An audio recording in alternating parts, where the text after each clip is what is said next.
Back, and so now that we've talked about what climate is, we want to talk about how does the climate interact with the Earth system.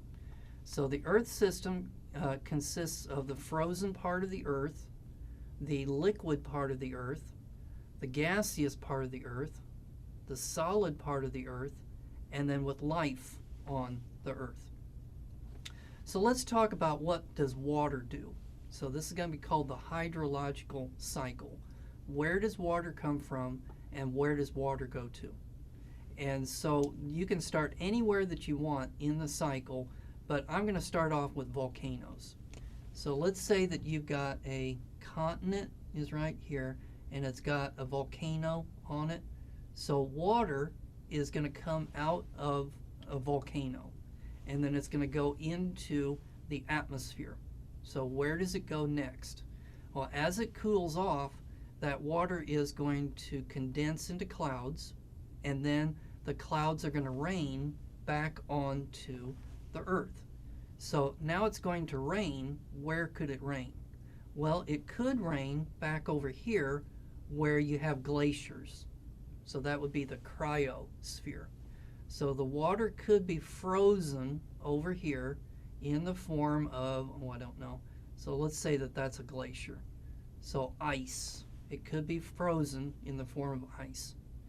Okay, now it also could rain over here back onto the continent, or it could rain over here back onto the ocean.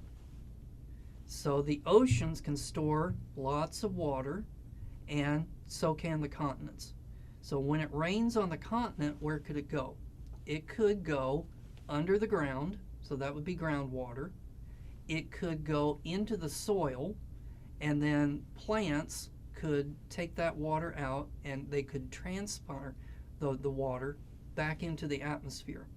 So this water could get into plants, and then the plants could give the water back off into the atmosphere. So it goes back up. Or the water could go on the surface of the Earth in the form of like a river, and then the river could empty into a lake. Maybe the lake evaporates. So if the lake is evaporating, then that water would go back up into the sky. Or let's say the river goes all the way to the ocean. So it delivers that water to the ocean. What could the ocean do? Well, the ocean could evaporate, so it gives the water back off into the sky, or it could get into the lithospheric plates.